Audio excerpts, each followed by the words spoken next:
스타트업 직장인 토크 페이지 B 시작하겠습니다. 안녕하세요, 앨리스입니다. 안녕하세요, 엠마입니다. 책 리뷰 콘서트, 책 리뷰 콘텐츠. 네, 책 리뷰 콘텐츠를 한번 이제 시작을 해보려고 해요. 정기 코너로. 얼마나 자주 할 수 있을지는 모르겠는데, 일단 목표로 하는 건 한 달에 한 번 정도? 네, 한 달에 한 개 정도는 이제 도서 리뷰 콘텐츠를 해볼까 하고, 네. 주제를 경제, 경영, 도서 위주로 해가지고 한번 해보려고 합니다. 이번에 저희가 읽은 책은 뭐죠? 영화를 빨리 감기로 보는 사람들이라는 네. 책인데요. 엠마가 추천해 주셨어요. 네. 저도 사실 그냥 제가 팔로우하고 있는 인플루언서가 추천을 한 책이어서 네네. 그냥 봤는데 이게 사실 저도 가끔 빨리 감기로 보기 때문에 약간 눈을 끌었던 것 같고 네. 그래서 읽게 됐는데 나쁘지 않았던 것 같아요. 네. 최근에 이런 뭔가 사회적인 흐름, 그쵸. 생태에 대해서 좀 생각해 볼 수 있는 계기가 되는 책이었던 것 같고 작가분이 이게 일본 분이 쓰신 책이더라고요. 그래서 네. 책 안에 이제 예시들도 뭔가 일본 예시들도 좀 나오던데 맞아요. 작가 소개를 제가 서치한 거를 간단히 말씀드리면 이나다 도요시라는 분이고 74년생이에요. 그래서 아마 다양한 그 미디어의 성장을 다 지켜보신 분일 것 같아요. 옛날 TV 시절부터 DVD부터 영화관부터 지금 OTT까지 쭉 이제 경험을 해보신 분이 아닐까 싶고 직업도 작가이자 칼럼니스트이자 편집자라고 하시네요. 그래서 영화 배급사에서 가카 커뮤니케이션이라는 회사에서 일을 좀 하셨었고 그 이후에 DVD 잡지 편집장, 출판 편집자 등등 하시다가 한 10년 전부터는 독립 칼럼니스트로 활동을 하고 계시다고 합니다.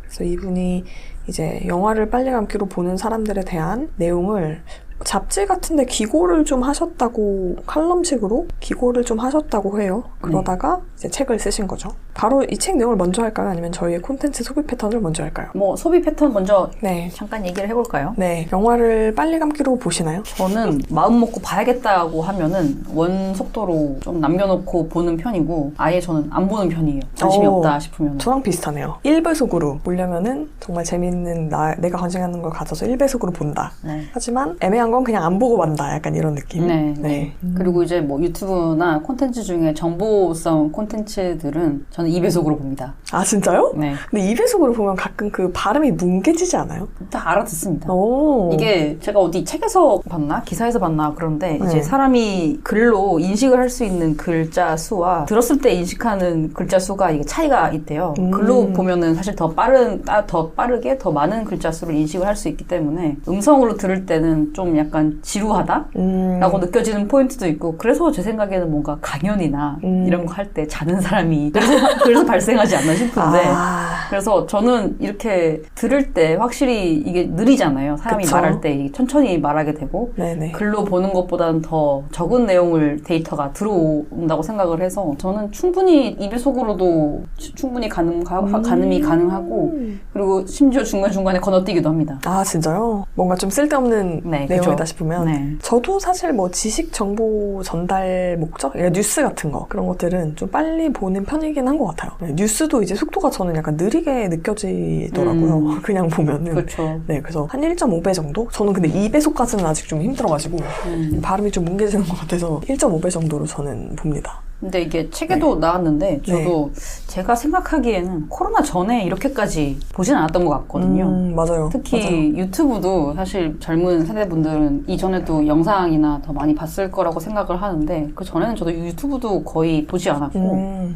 주로 글을 읽거나 그런 식으로 콘텐츠를 소비를 하는 편이었는데 코로나 때 이제 할 일이 없어지다 보니까 그때 이제 유튜브를 많이 보기 시작하면서 뭔가 이게 스킬이 생기는 것 같아요, 점점. 뭔가 더 많은 데이터에 내가 액세스가 가능하니까 이것들을 빨리 소비를 하려면은 빨리빨리 필요한 것만 탁탁탁 빠른 배속으로 아니면 건너뛰기를 해서 입력을 해야겠다, 머릿속에. 약간 그런 생각이 좀 들어서 약간 코로나 때 가속이 되지 않았나? 하는 생각이 드는데 책에도 비슷한 내용이 나오거든요. 그쵸. 네. 좀 효율적으로 이제 보는 거죠. 정말 코로나가 많은 걸 바꿔놨다 싶기도 하네요. 그런 것 같아요. 네. 그러면 이제 저희가 이렇게 저희 콘텐츠 소비 패턴을 얘기를 해봤는데 책에서 이제 좀 조사를 한 콘텐츠 감상 트렌드 현황에 대해서 하나씩 먼저 얘기를 해볼까요? 저희랑 되게 비슷하긴 하죠. 네. 먼저 빨리 감기. 책 제목에도 나와 있는 것처럼 배속으로 보는 거죠. 네. 1.5배에서 2배까지. 그 다음에 엠마도 말씀하셨던 건너뛰기. 좀 쓸데없다 싶은 거는 그냥 넘긴다. 또 요거는 뭐 저는 이렇게는 안 하는데 결말을 먼저 확인하는 분들이 또 계시대요. 네, 그렇다고 하더라고요. 저는 맘먹고 감상을 하기로 마음을 먹었으면은 절대로 스포나 이런 거, 건너뛰기나 이런 거는 안 하는 편인데 저도 좀 놀랐어요. 그래서 이제 이 책에서 조사한 뭐 그런 내용을 따르면은 결말을 가기까지의 그 조마조마한 마음이 이제 싫은 거죠. 어떻게 그게 싫을 수가 있죠? 싫고, 그러니까 원래 그것 때문에 그걸 즐겨야 되는 건데 그죠? 그게 싫고 혹은 내가 원하는, 그러니까 끝까지 다 봤는데 내가 원하는 결말이 아니면 짜증나니까 일단 결말을 확인하고 그 다음에 맘 편하게 본다. 약간 이런 의견이 또 있었어요. 그 다음에 본 걸 또 보는 트렌드. 네. 그 다음에 또 이제 책에서 짚어줬던 트렌드가 친절하게, 그러니까 요즘 나오는 콘텐츠가 친절하게 다 설명을 해준다. 이 상황이나 뭐 이런 거에 대해서 대사로, 글로 모든 걸 설명을 해준다라는 건데, 이제 여기서 예를 든 거는 귀멸의 칼날이었거든요. 네. 근데 제가 귀멸의 칼날을 안 봐서. 저도 안 봤어요. 네, 안 근데 봐서. 유명하다고 하더라고요. 네.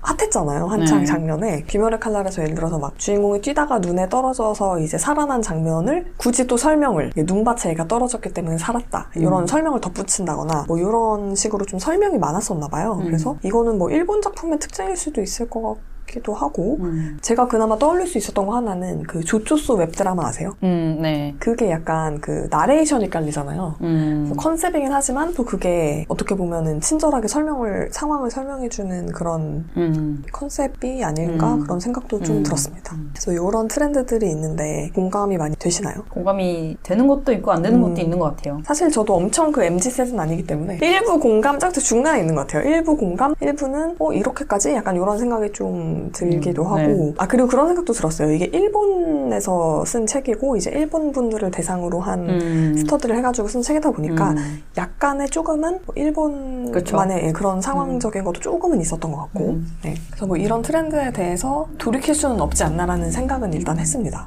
이미 우리가 영상 같은 거를 다 빨리 감기로 볼 수 있는 환경에 있고 마음대로 이렇게 돌려가면서 볼 수 있는 환경이 있기 때문에 이렇게 된 습관을 다시 바꾸기는 쉽지는 않을 것 같다. 그런 생각이 들었습니다. 그러면 왜 대체 이렇게 빨리 감기로 보고 건너뛰면서 보고 엔딩을 먼저 볼까? 요거에 대한 얘기가 이제 어떻게 보면 이 책의 주요 내용이라고 할 수 있겠는데 그거에 대해서 한번 하나씩 얘기를 해볼까요? 네. 일단 이전보다는 기술이 발달해서 이렇게 건너뛰고 스킵하고 또 배속으로 볼 수 있는 기능도 들어가고 그런 것들이 많이 생기다 보니까 현실적으로 기술의 발달로 인해서 가능해져서 하는 편도 있는 것 같고요. 저는 약간 그런 생각이 들었어요. 요즘에 젊은이 세대들은 원하는 자료를 찾는 거에 익숙하잖아요. 검색하면 다 일단 나오니까. 그렇죠. 내가 원하는 것만 골라서 보는 거에 되게 익숙하기 때문에 그래서 영상도 당연히 굳이 처음부터 끝까지 볼 필요가 없는 거죠. 그냥 내가 원하는 부분만 보고 내가 원하는 속도로 보고 두 번째로는 이제 영상 작품 자체가 많아졌죠. 네. 그렇죠. 아무래도 이건 OTT 덕분이 아닐까 싶은 생각이 드는데 그 한국영화진흥위원회라는 곳에서 매년 그 영화산업 결산보고서라는 거를 내더라고요.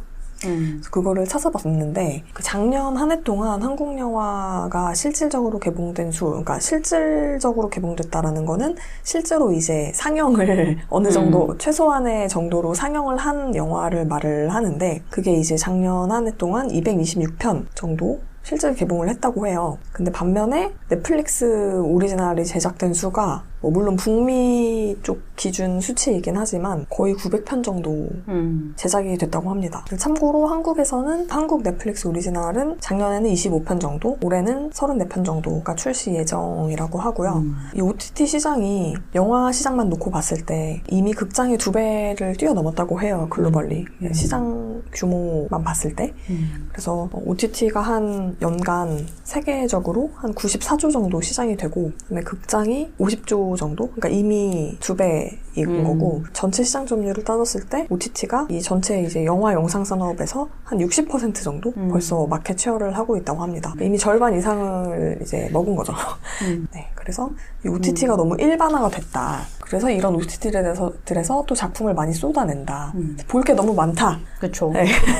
뭐 전문적인 이렇게 크리에이팅을 하는 분들뿐만 아니라 그냥 일반인들도 많이 이제 유튜브에도 많이 올리고 하잖아요. 맞아요. 그러다 보니까 그냥 이걸 소비를 하는 사람들 입장에서는 그냥 크리에이터들이 만드는 작품도 있고 전문적인 영상을 만드는 사람들이 만드는 작품도 있는데 이게 수가 너무 많아지다 보니까 그중에서 본인이 선호하고 기호에 맞는 작품들을 골라서 이제 볼 수밖에 없고 그래서 이제 빨리 이거를 스크리닝을 해서 자기가 원하는 걸 빨리 찾아보고 하는 트렌드가 만들어지지 않았나 싶고 또 이제 전문적으로 영상을 만드시는 분들 입장에서는 제 생각에는 좀 이렇게 빨리 찍어내다 보니까 퀄리티가 사실 그거에 비례해서 좀 줄어드는 것도 없지 않아 있지 않은가라는 생각은 좀 듭니다. 뭐 넷플릭스도 가끔 보고 뭐 티빙도 보고요. 근데 보면은 오리지널 콘텐츠들 퀄리티가 예전만 못하다라는 좀 생각이 많이 좀 드는 것들이 좀 최근에는 좀 있거든요. 예를 들면?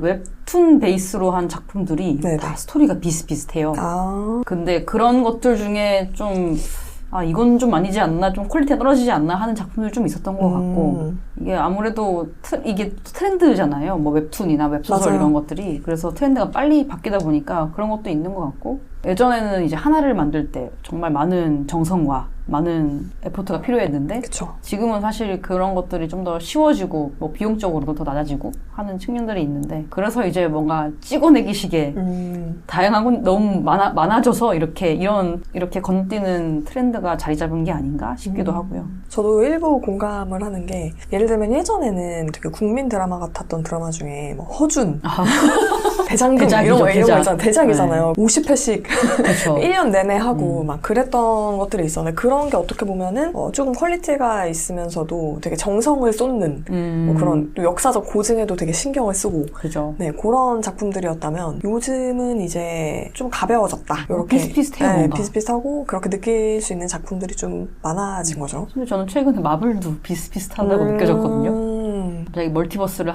이야기를 하는데 그렇더라고요. 이게 뭐 블랙팬서인지 뭐 닥터 스트레인지인지 다 내용이 비슷비슷해가지고 짬뽕이 돼가지고 서로 네. 좀 많이 실망스럽다. 갑자기 약간 딴 데로 샜는데 네, 그래서 일단 양이 너무 많아졌다. 네, 양이 많아졌다. 네. 그래서 이제 빨리 많이 봐야 된다. 볼 게 너무 많으니까 이제 네. 시간이 부족한 거죠, 절대적인. 그래서 빨리 보기 위해서 이제 넘기고 또 여기서 하나 얘기했던 게 이제 안 그래도 제가 주말에 그걸 봤거든요. 영화가 좋단가? 네, 항상 그 아침에 공중파 방송에서 하는 그 영화를 요약해주는 그 프로그램이 있지 않습니까? 그래서 그런 요약본들이 요즘 유튜브에 많다. 그래서 요즘은 풀 버전으로 작품을 보지 않고 그냥 이런 1시간 뭐 혹은 30분짜리 요약본을 그냥 보고 말아버리는 그런 경향도 있다라고 이제 짚어줬어요. 이거를 패스트무비라고 부르더라고요. 이게 뭐 예전 같은 경우에는 그냥 TV에서 하나의 프로그램에 있었다면은 요즘은 이런 채널이 진짜 많잖아요. 그죠. 그래서 이것도 좀 하나의 어떻게 보면 새로운 영상 네. 소비 트렌드인 것 같기도 합니다. 저도 그렇게 요약된 걸 먼저 보고 이제 이걸 볼까 말까를 결정하는 편인 것 같아요. 네, 많더라고요. 약간, 이게 그리고 네. 홍보용으로 사실 광고료도 지불을 하면서 그렇게 만드는 경우도 있는 것 같고요. 맞아요. 그런 거 꽤 있더라고요. 다음으로는 또 어떤 이유가 있을까요? 빨리 감기로 보는 이유? 이게 일본 문화인지 모르겠는데 뭔가 다른 사람들이랑 어울려야겠다 하는 압박감이 있다고 하더라고요. 많은 것들을 봐야지 사람들이랑 얘기할 때 편하고 수월하고 약간 그런 게 있나 봐요. 근데 그 와중에서도 너무 자기 개인의 색깔이 너무 크면 안 되고 사람들이랑 얘기할 수 있는 수준의 그런 콘텐츠를 소비를 해야 된다. 그래서 좀 다양하게 많이 빨리빨리 소비를 하고 사람들이랑 끼워야 된다 하는 압박감이 있다고 하더라고요. 뭐 사실 근데 콘텐츠나 뭐 이런 드라마, 영화 같은 게 되게 흔한 대화 주제가 될 수 있긴 하잖아요. 네. 그 어떤 것보다 이제 아무래도 콘텐츠를 보는 사람 다른 취미와 비교했을 때 많다 보니까 네.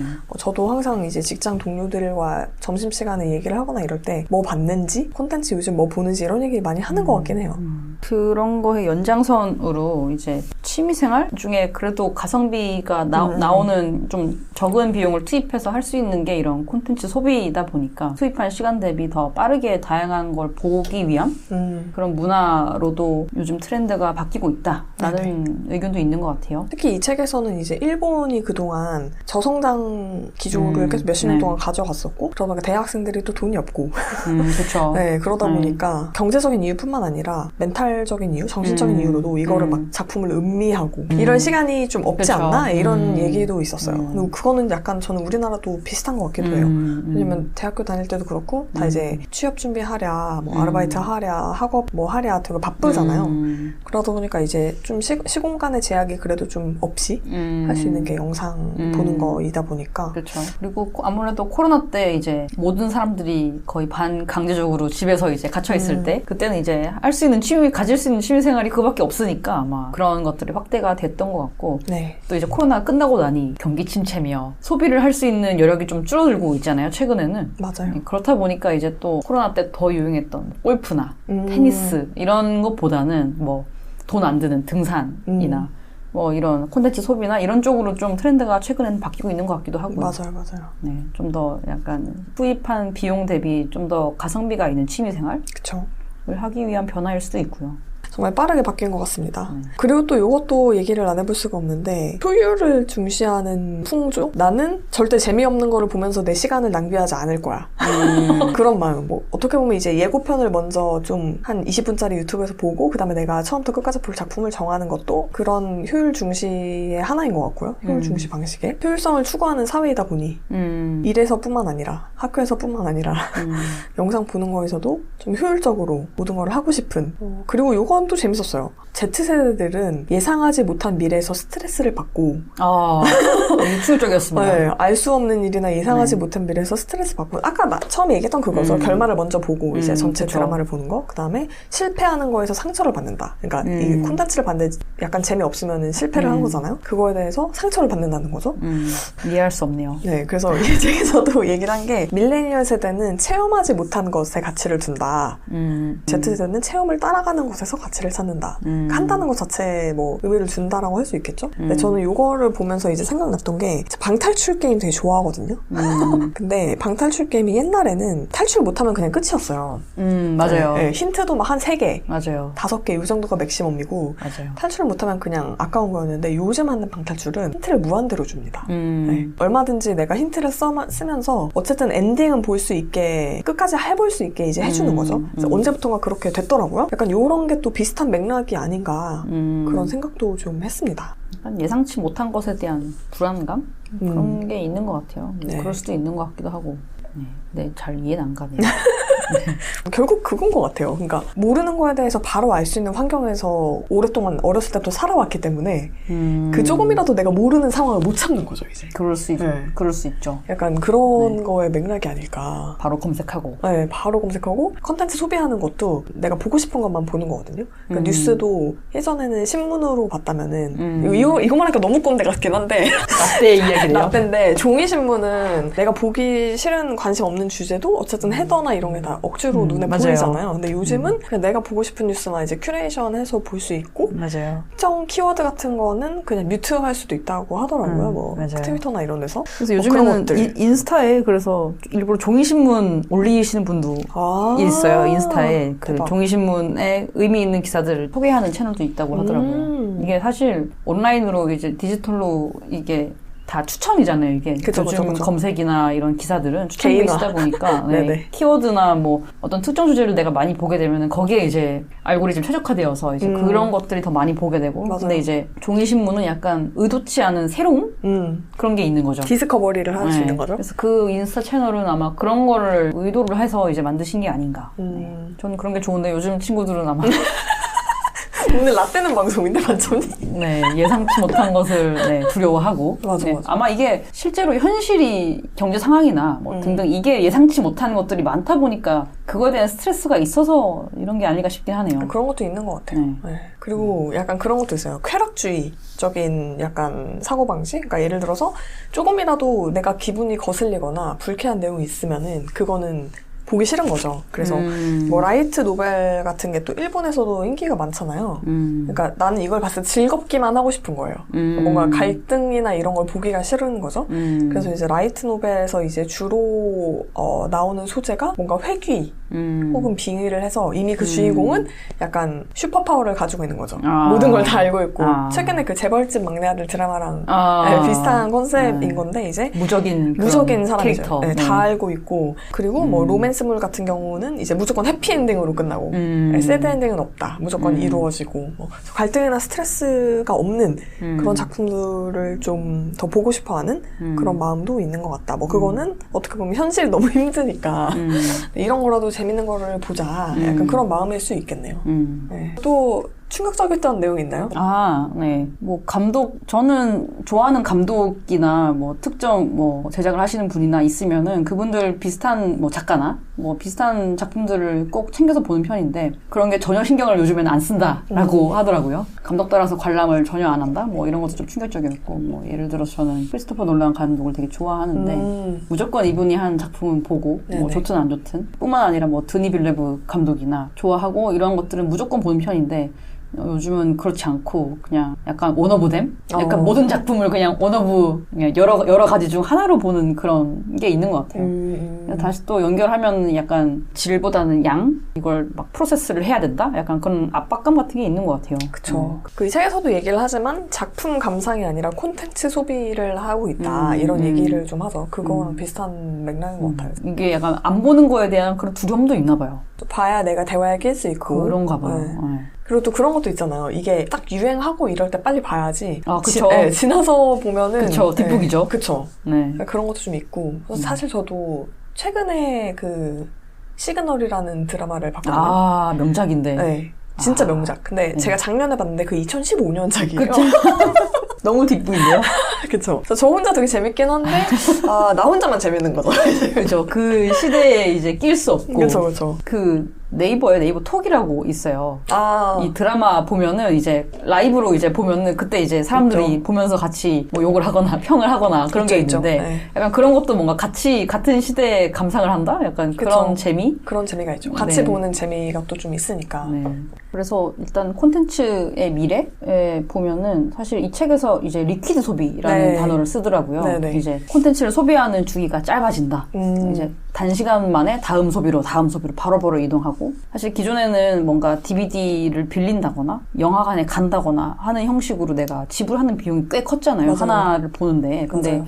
지금은 그냥 OTT 하나 구독하면은 엄청난 수백 개, 막 수천 개의 콘텐츠에 이제 액세스가 있다 보니까 좀 하나를 바라보는 때 가치에 대한 무게를 좀 가볍게 주는 게 아닌가 하는 것도 있고 그런 것도 있어서 사실 이 책에서는 이런 리퀴드 소비를 하는 사람이 그냥 일반적이다라는 가정을 하고 이런 콘텐츠 비즈니스를 하는 사람들이 앞으로의 미래의 콘텐츠 전략을 짜야 한다라는 이야기가 있더라고요. 근데 이제 또 이게 저는 공감이 가는 것도 있는 반면 되게 공감 못하는 것도 있는 게 이게 퀄리티가 사실 되게 중요하고 사실 예술 작품이나 뭐 독립 영화나 뭐 그런 것들도 의미가 있잖아요. 사실. 맞아요. 그리고 세상의 모든 것들이 이런 약간 물질적 금전적인 가치를 가지는 게 아니고 사실 생각할 거리를 주는 작품들도 있고 뭐 그런 책이나 뭐 영화나 뭐 영상이나 그런 게 있고 이게 단순히 그냥 뭐 틱톡이나 이런 것처럼 빨리 소비하고 넘어간 그런 것들이 있다고 생각하는데 이게 계속 이런 트렌드로 가다 보면은 이런 퀄리티가 좋은 것들이 좀 많이 생산이 안 될 수도 있다라는 생각이 좀 들기도 하고 최근에 이제 너무 많은 콘텐츠들이 뭐 웹소설 베이스로 특히 한국 드라마나 이런 것들 콘텐츠가 만들어지는 경우가 많은데 이게 스토리가 비슷비슷하거든요. 맞아요. 다 비슷비슷한 캐릭터고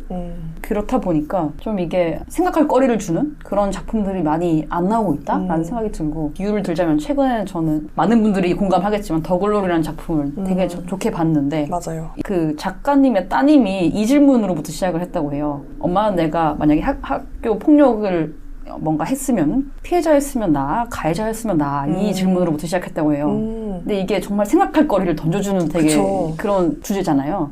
그리고 이걸 보면서도 정말 진짜 피해자가 나을까? 가해자가 나을까? 뭐 이런 생각을 할 수도 있고 다양한 방향으로도 생각을 많이 할 수가 있는데 사실 요즘에 찍어내는 많은 콘텐츠들이 그렇지 뭐 이런 생각을 만들어내지 못하는 작품들이 많다고는 생각이 들어서 그냥 어떻게 보면 스낵처럼 그냥 그쵸. 소비하게 되는 그런 게 많을 수 있고 이제 양이 많아지다 보니까 질이 어쩔 수 없이 떨어지게 되는 두 개를 다 같이 가져가는 거는 정말 쉽지 않은 일이다. 그래서 이게 앞으로 제 생각에는 뭐 모두가 크리에이터가 될 수도 있으니까 이런 콘텐츠 제작자 입장에서 나의 철학을 고수를 하느냐 아니면 그에 반해서 대중적으로 다양한 많은 걸 찍어내느냐 약간 이거에 갈등을 하는 고민을 하는 지점이 있지 않을까 싶습니다. 맞아요. 소비자로서 만약에 얘기를 해보자면은 좀 편식을 안 하는 게 당연히 좋은 것 같긴 해요. 다양하게 좀 보는 게 좋은 것 같고 뭐 음악이든 영상이든 뭐 책이든 또 그 중에서 자기 취향을 찾으면 제일 좋고 너무 이런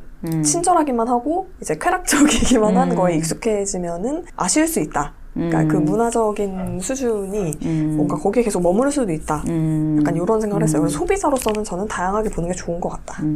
어렵더라도 네, 그런 생각을 그쵸. 했습니다. 엠마는 어떠신가요? 자기만의 생각이 다 있었으면 좋겠거든요. 저는. 맞아요. 네, 각자가 하고 싶어 하는 것과 뭐 소비하고 싶어 하는 그런 콘텐츠나 뭐 선호하는 것들이나 선호도나 그런 것들이 너무 대중적인 것을 따라가기보다는 각자의 생각과 그런 것들이 있어야 된다고 생각을 하는데 네, 아마 각자 좀 더 많은 것들을 소비를 해보고 아 나는 이런 걸 좋아하는 사람이야. 나는 이런 거는 싫어하는 것 같아. 라는 각자의 뭐 기준점? 그런 것들을 만들어 나가야 되지 않을까요? 뭐 비단 뭐 콘텐츠뿐만 아니라 전반적으로. 그래서 이 책을 이제 슬슬 마무리를 해볼까요? 네. 이 책을 그러면은 추천하는지 안 하는지와 한다면 어떤 사람들에게 추천하는지. 저는 의미 있었던 주제였던 것 같아요. 원래도 좀 요즘 트렌드에 대해서 고민을 하고 있었던 차라서 뭔가 생각할 거리들을 많이 만들어주는 그런 책이었던 것 같고 최근에 왜 이렇게 사람들이 소비를 하나라는 것이 궁금한 분들은 한테는 추천을 해주고 싶습니다. 저도 그냥 이게 되게 자연스럽게 바뀌는 기술 발전되면서 자연스럽게 바뀌는 어떤 사회 현상인데 그거에 대해서 뭐 그냥 넘어가는 사람이 있고 이렇게 적는 사람들이 있잖아요.